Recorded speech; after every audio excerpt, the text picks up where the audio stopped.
जागो में आज हम जानने की कोशिश कर रहे हैं कि गलतियां होती क्या हैं और इनसे सीख लेकर हम आगे कैसे बढ़ सकते हैं। और अभी तक हम यही समझाने की कोशिश कर रहे हैं कि गलतियां सिर्फ सीखने का एक जरिया है। इसका पहला स्टेप, जैसे कि महेश जी ने बताया, कि जस्टिफाई ना करें, ये ना कहें कि मैंने गलती इसलिए कर दी या एक रीजन ये था या दूसरा रीजन था। उसको ग्रेसफुली एक्सेप्ट करें, किसी और को ब्लेम ना करें और उसके बाद सॉरी फील करें कि हाँ आपसे गलती हो गई है, उस गलती को पहचानें कि उसकी वजह क्या थी। लेकिन हम आगे बढ़े कि उसके आगे भी एक रूट कॉज प्रॉब्लम होती है कि गलतियां फिर भी आपसे होती रहती हैं और आप एक आत्मग्लानि में चले जाते हैं। वो जो एक एरिया होता है, जो डिप्रेशन में लोग जाने लगते हैं, उससे बाहर नहीं आ पाते, सीखने की वो क्षमता नहीं बचती है। उस इमोशंस को कैसे कंट्रोल किया जा सकता है? देखिए, इमोशनल ब्लॉकेज क्रिएट हो जाती है। इसको बोलते हैं एनर्जी के, बॉडी के एनर्जी सिस्टम में इमोशनल ब्लॉकेज क्रिएट हो गई है। यानी कि बार बार आपसे गलतियां हुई तो आपने गलतियों को करना अवॉइड कर दिया। तो अवॉइड करते ही आपकी क्रिएटिविटी रुक गई और आपने फील किया कि आप स्टक हो गए उस जगह पे। यहाँ पर कुछ टेक्निक्स हैं, जैसे मेडिटेशन जिसको हम बोलते हैं, इसका एक तरीका है करने का।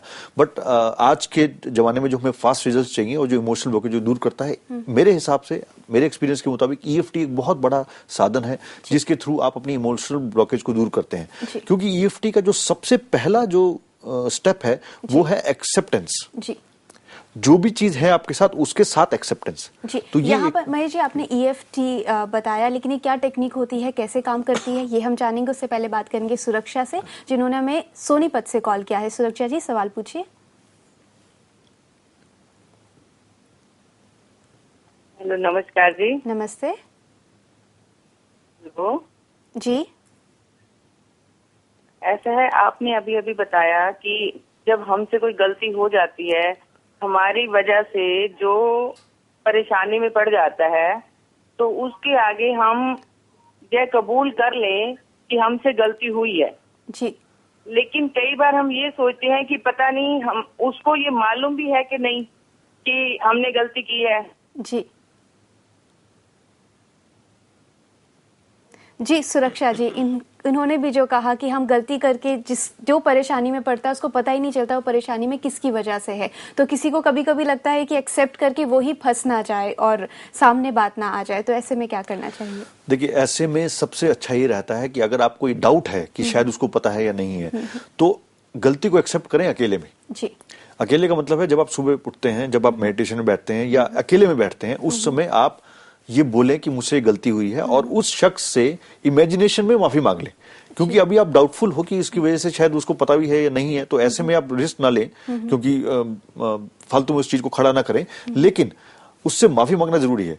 तो अपने अंदर से आप बोल दें कि हाँ, मेरे से गलती हुई है, वेदर यू नो इट और नॉट, आप जानते हैं या नहीं, लेकिन really feeling sorry for you. उसको आप अकेले में भी करेंगे तो ये वाइब्रेशन उस तक पहुंचती है। और क्योंकि उसको नहीं पता है तो आप उसको हेल्प कर सकते हैं इनविजिबली, दूसरे तरीके से, कि उससे जो नुकसान उसको हुआ है उसकी भरपाई कर दें। यही आपका। तो सुरक्षा जी, ऐसा आप भी कर सकती हैं, अगर आपसे भी कोई गलती हो गई और उस इंसान को नहीं पता, तो उस इंसान को सोचकर बहुत जेन्युइनली, बहुत एनर्जी के साथ उसको मन से सॉरी बोलिए। और जैसा कि महेश जी ने कहा, ये बहुत पॉजिटिव वाइब्रेशंस होती हैं, उन तक जरूर पहुंचेंगी। यहाँ पर हम बात कर रहे थे ईएफटी की। ईएफटी टेक्निक क्या होती है और ये कैसे काम करती है? देखिए, ईएफटी टेक्निक एक एक्यूपेंचर का मॉडर्न रूप है, जहां पर हम नीडल्स का इस्तेमाल नहीं करते, लेकिन बॉडी के कुछ एक्यूपेंचर पॉइंट्स होते हैं जिसके ऊपर हम टैपिंग करके एनर्जी ब्लॉकेज को हटा देते हैं। कोई भी चीज हमारे शरीर में आती है तो एनर्जी ब्लॉकेज के रूप में आती है, और खास तौर पे ये जो चीजें हैं एक पर्टिकुलर तरह के बिहेवियरल पैटर्न में आती हैं, जो कि बहुत कंसर्न होते हैं, सीरियस लोग होते हैं, उनके पास ये प्रॉब्लम बहुत ज्यादा आती है। तो वो इस चीज से डिप्रेशन में चले जाते हैं बहुत दूर तक और लाइफ में बहुत नुकसान उठाते हैं। उनके लिए अपने आप को एक्सेप्ट करना मुश्किल हो जाता है। तो ईएफटी का पहला प्रोसेस ये है कि सब गलतियों के बावजूद मैं अपने आप को एक्सेप्ट करता हूं।